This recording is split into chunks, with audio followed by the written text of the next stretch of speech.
This is the Cadillac Escalade Ext, the big bougie brother to the Chevy Avalanche. Before we get into it and I show you all the features and technical specs of the 2007 to 2014 Cadillac Escalade Ext, do me a favor, hit that subscribe button at the bottom of your screen, leave a comment.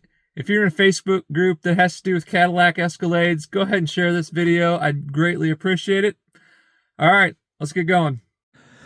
Let's start up front. While these lenses are aftermarket, it did come factory with HID headlights. And here's what the headlights look like at night. Under the hood, where the Chevy Avalanche had the 5.3 liter V8 with 320 horsepower, the Escalade Ext had the 6.2 liter V8 that made 403 horsepower. One other thing to note is all Chevy Avalanches came with displacement on demand or active fuel management, which means they had the collapsible lifters. And if you're familiar with GM products, the collapsible lifters had a tendency to fail over time. From 2007 to 2009, though, the Escalade Ext came with regular lifters, not the collapsible lifters. So if you're going to get one of the two vehicles, I highly recommend the 2007 to 2009 Escalade for both more horsepower and the better lifters. Now in 2010, the Escalade did follow the Avalanche in adding the collapsible lifters until 2014 when they discontinued it. It rides factory on 22-inch wheels. For the next unique feature, we have to move to the back. In 2009, Dodge Ram was so proud of their Ram box, toolboxes they put in the side of their pickup bed. In 2007, though, they already had bed boxes on the side of their pickup beds, at least in the Escalade Ext. The Ext also came factory with a hard tonneau cover. So if you locked the vehicle, it locked the tailgate, and contents stored in the bed were secure. Being built on the Suburban frame, the sides of the bed are actually thicker and there's no wheel arches inside the bed. Now if you buy a truck, the one thing you kind of want to base the bed size off of is if you can haul a sheet of plywood, which means it has to be at least 48 inches wide or bigger. If we check this, it measures in at 50 inches wide, which means a sheet of plywood is going to have no problem sliding in there. Let me go ahead and show you how this hard tonneau cover comes off. It's actually three separate pieces. On the inside, each piece has a latch on the left, and on the right, all the way down. You undo each latch on each side and take one piece off at a time.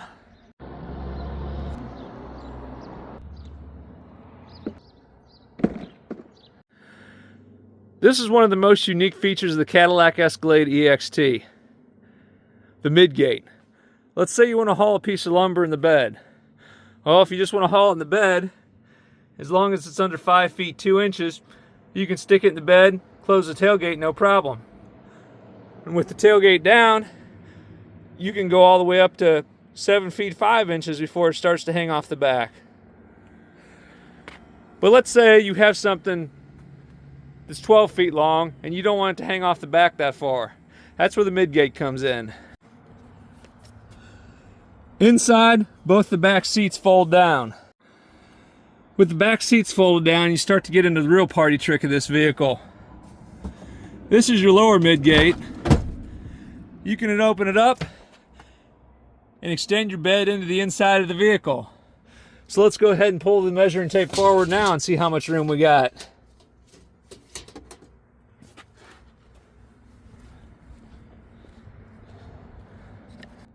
With the bottom of the Midgate open into the interior and the tailgate laid down, we now have a vehicle with a 10-foot bed. Let's say you have a dog like I do, and you want him to ride on the bed but still be able to stick his head into the cab. You pull these levers right here. This piece of glass falls forward, gets stopped right there. Press that, the whole piece of glass comes out. You set it down here in the lower section. You lock it in place. Now you have an open back window. Let's say that's still not enough space and you want the entire back open. Turn the lever this way. The whole thing folds down, and now you have a completely open bed all the way into your cab area for the absolute maximum amount of space. You can haul appliances, you can haul lumber, you can haul as much as you can fit in here. You have all the benefits of a 10-foot bed without having to buy a long bed pickup. There's one more thing you can do.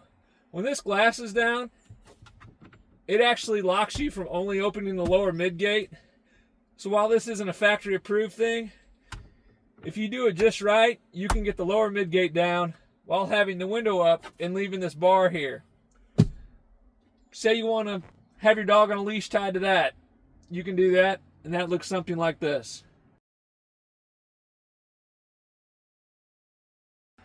When you're done, simply take the glass,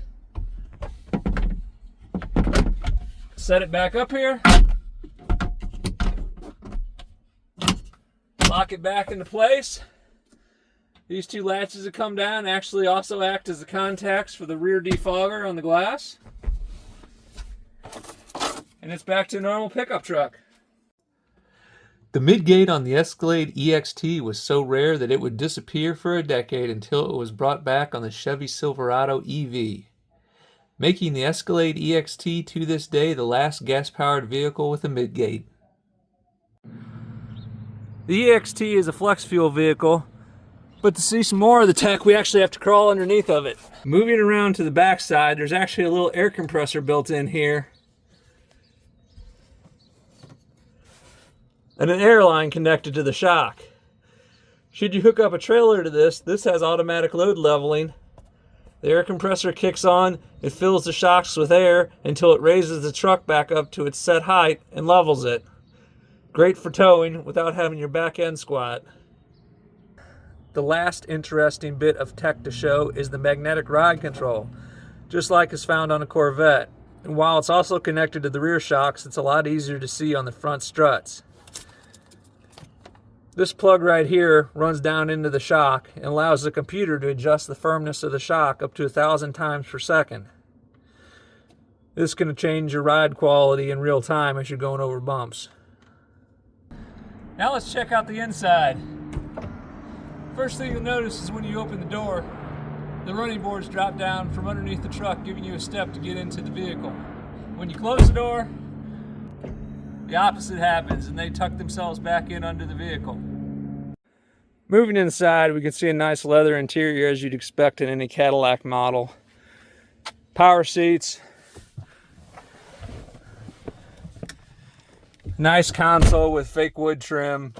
Okay, that's kind of an oxymoron, but at the time it was cool. Or at least I thought it was.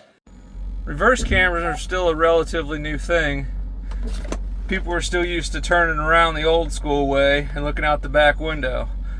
So for the people that were used to that, they also added these lights in the back that matched the camera in front. So as you backed up and your warnings beeped, these lights progressively came on the closer you got to an obstacle. Some metal trim up here. And these nice Cadillac gauges with the silver outlines. I also want to call out, starting in 2009 and up, there was an oil pressure sensor built in so you could read the oil pressure right on your LCD screen in your dash. On your steering wheel, you have your voice control buttons on the right side, a button to toggle between AM, FM, a button to toggle between XM, CD, and auxiliary. And on the left side, you have your cruise control. But my favorite button of all is this button right here, heated steering wheel. And if you've ever had a heated steering wheel in the wintertime, you know how great they are. On the end of your shift lever, you have your tow button. And if you engage that, it's not only going to keep you in a lower gear so you have more instant torque to pull a trailer, it's also going to use engine braking to slow you down by shifting down a gear earlier as you come to a stop. You can also manually upshift and downshift gears using the plus and minus button here. Moving on to the center stack, let's start at the top. Screens in vehicles are pretty common these days, especially since the government mandates that all vehicles have reverse cameras. But those screens are usually fixed, so what happens if the sun glares off the screen in your eyes? I guess you're just out of luck, but not in a 2007 Cadillac. Just press a button and the screen angle adjusts so the sun doesn't glare in your eyes. Now remember, this is 2007, so the first iPhone just came out. So DVDs and CDs were still a big thing. MP3s were advanced tech at that point, but this thing handles both MP3s and DVDs in the same player. So you can actually make a CD of MP3s. It'll show you a full touchscreen index of folders, songs by the artist. You can scroll up and down on the screen, pick whatever artist you'd like, play your favorite music. And I can say the bass in this vehicle and the sound system in this vehicle from 2007 is actually way better than my brand new Arcadia. It's sad, but it's true.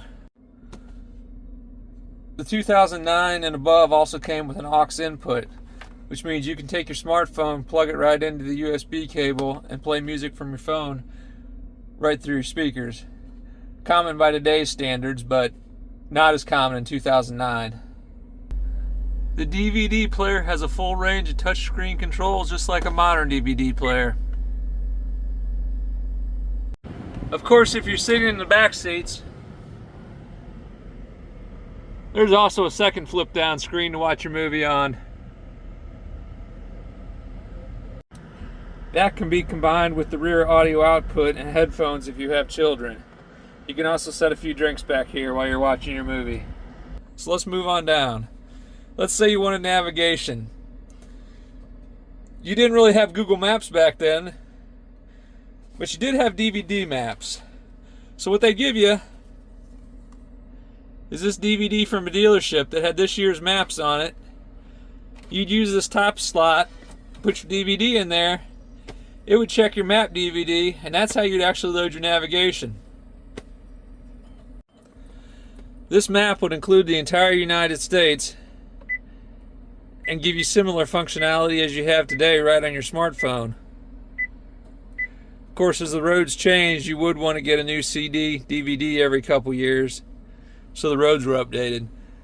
But considering when this came out, it was pretty ahead of its time. Alright, let's move on down even farther. Obviously, we have phone calls. Via the touchscreen, we can set all our audio controls. Nothing special about that. Moving on down, you have dual driver and passenger climate control. While this is a common feature on today's vehicles, it was pretty ahead of its time in 2007. Even more ahead of its time was the heated seats. Not just the heated part, the cooled part. Cooled seats aren't common, even by today's standards, and certainly not common by 2007 standards.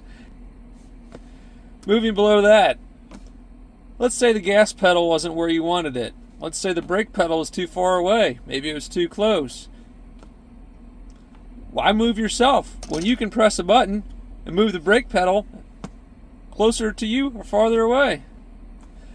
This button over here, while you can't see it from inside, enables and disables the step from coming out from under the truck when you open the door.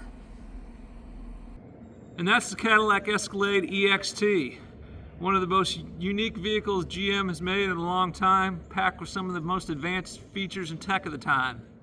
I hope you enjoyed this video and found it informative. If you did, please share it, especially if you're on like a Cadillac forum Facebook group. Please share it to that. I'd appreciate it. Like and subscribe, and we'll see you later.